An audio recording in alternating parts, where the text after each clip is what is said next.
কথাগুলো যখন তোমরা কাউকে বলে দেবে না বন্ধুরা, তখন তোমাকে সে ঠক্কর মারবেই মারবে। এটাই নিয়ম জগতের।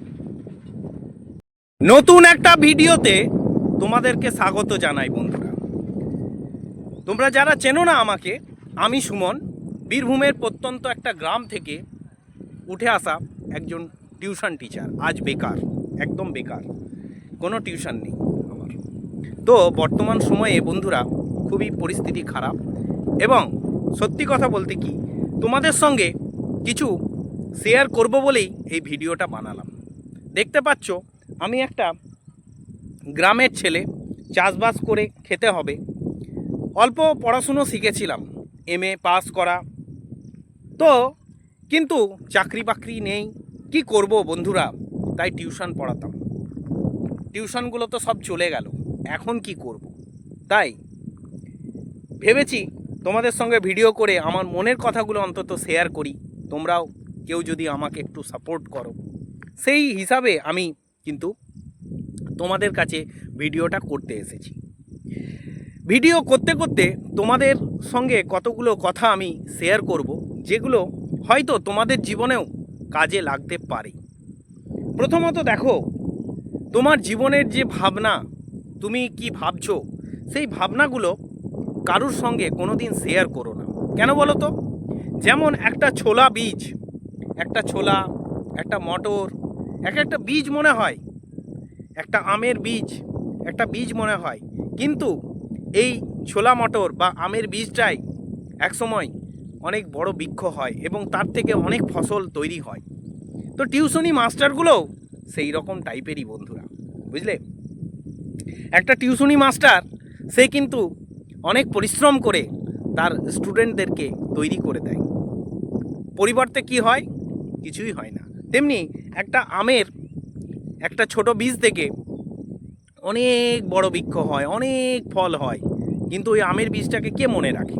সেই রকম টিউশনি মাস্টারদের জীবনটাও, বুঝেছো বন্ধুরা? তো আমি একটা জিনিস বলতে চাই যে এদের চক্করে পড়ো না, ঠিক আছে? তো মনের যে ইচ্ছাগুলো থাকে না, সেই ইচ্ছাগুলোকে তুমি ফলপ্রসূ করতে গেলে তোমার ওই সুপ্ত রূপী বীজটাকে লুকিয়ে রেখে মাটি পর্যন্ত পৌঁছাতে হবে। মাটি পর্যন্ত যদি পৌঁছাতে পারো, তবেই তোমার অত বড় বৃক্ষ হবে। আমি টিউশন টিচার, আমি মনের ইচ্ছাগুলো বলে দিতাম যে এই রেলের পরীক্ষা আছে, এই ব্যাংকের একটা ফর্ম ফিল আপ করেছি, হ্যাঁ পরীক্ষা আছে অমুক ডেটে, এরকম বলে দিতাম। কিন্তু কি হতো? বাবা মাস্টার মশাই পরীক্ষা দিয়ে চাকরি পেয়ে যাবে, হ্যাঁ টিউশনি মাস্টার চাকরি পেয়ে যাবে বাবা।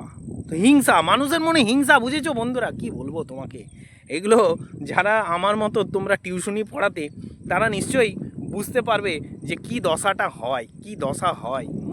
খুব করুণ দশা হয়, বুঝতে পেরেছো? তো তারপরে কি বলবো, মানে এমন পরিস্থিতি হলো, এমন পরিস্থিতি হলো, সব টিউশনগুলো আমার চলে গেল। সব টিউশনগুলো চলে যাওয়ার জন্য আমি আজকে একরকম পুরো বেকার।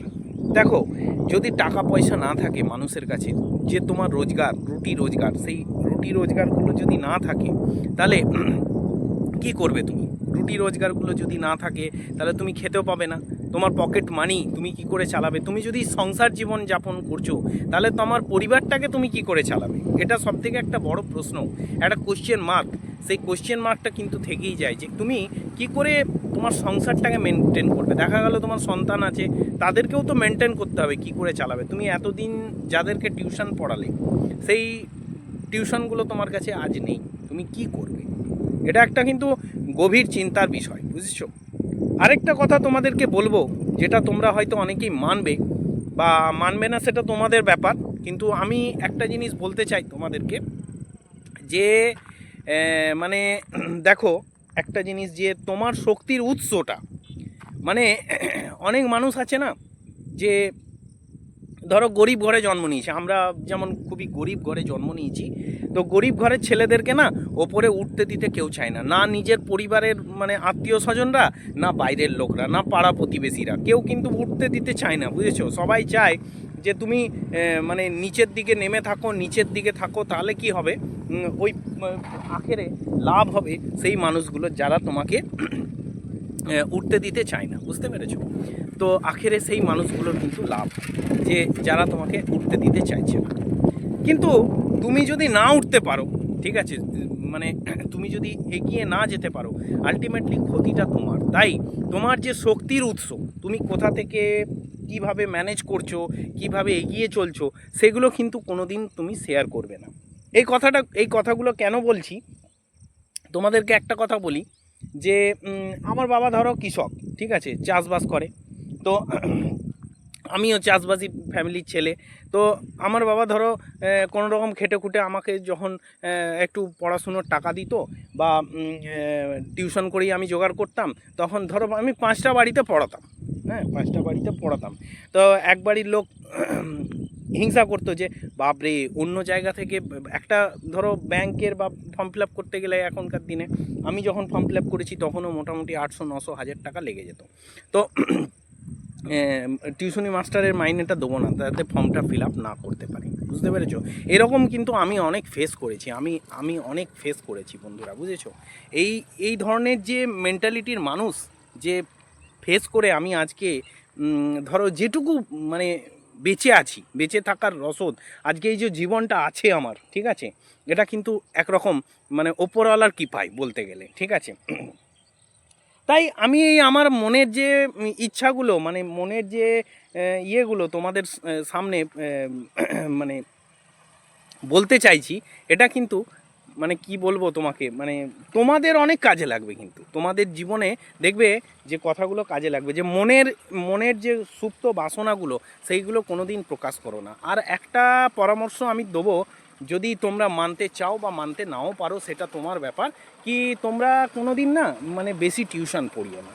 বেশি টিউশন পড়ালে কিন্তু তোমাদের জীবনের অনেক কিন্তু সময় নষ্ট হয়ে যাবে, আর নষ্ট হয়ে গেলে কিন্তু সেই সময়গুলো তোমরা ফিরে পাবে না। দেখো, টাকা অনেক রোজগার করবে জীবনে, হয়তো টাকা অনেক রোজগার করা যায়, রোজগারের পথও আছে। আজকে আমার কাছে টিউশন নেই, কিন্তু অন্য উপায়ে হয়তো আমি রোজগারটা করে নিতে পারবো, কিন্তু আমার যে মূল্যবান সময়গুলো নষ্ট করে ফেলেছি, যেগুলো মানে সময়গুলোকে কাজে লাগিয়ে হয়তো আরও ভালো কিছু করতে পারতাম, কিন্তু আজকে সেই সময়গুলো আজকে আমার কাছে না থাকার জন্য আমি কিন্তু কোনো দিনই আর ভালো কিছু করতে পারবো না। আমাকে অনেক আবার সংঘর্ষ করে এগুতে হবে।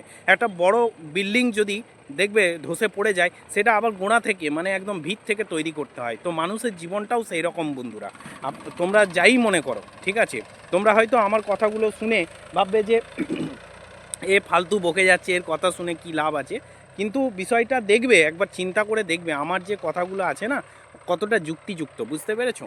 তো আমি তো বললামই বারবার যে আমি একটা প্রত্যন্ত গ্রামে থাকি, কৃষিজীবী, মানে আমার বাবা চাষবাস করতো, আমাকে আবার চাষবাসই করতে হবে। যাই হোক, খেটে খাওয়ার রাস্তা তো আছে, কিন্তু তোমার জীবনের যে গুরুত্বপূর্ণ সময়গুলো চলে গেল, সেইগুলো কিন্তু কোনো দিনই ফিরে আসবে না। যাই হোক বন্ধুরা, আবার আরেকটা অন্য ভিডিওতে তোমাদের সঙ্গে দেখা হবে। আমার মনে কিছু কথা ছিল, তোমাদের সঙ্গে শেয়ার করলাম। যদি ভালো লেগে থাকে তাহলে অবশ্যই একটা লাইক করে দিও, বুঝতে পেরেছো? আর এই ধরনের কথাগুলো মোটিভেশন যদি জাগায়, আরও যদি মানুষের কাছে পৌঁছায়, তা একটা শেয়ারও করবে, ঠিক আছে? আর কমেন্টে জানাবে যে তোমাদের এই ভাই হোক দাদা হোক, তার কথাগুলো কেমন লাগলো, অবশ্যই একটা কমেন্ট করবে, ঠিক আছে? আর চ্যানেলটা সাবস্ক্রাইব করে রাখবে, ঠিক আছে? তাহলে আজকে গুড বাই বন্ধুরা।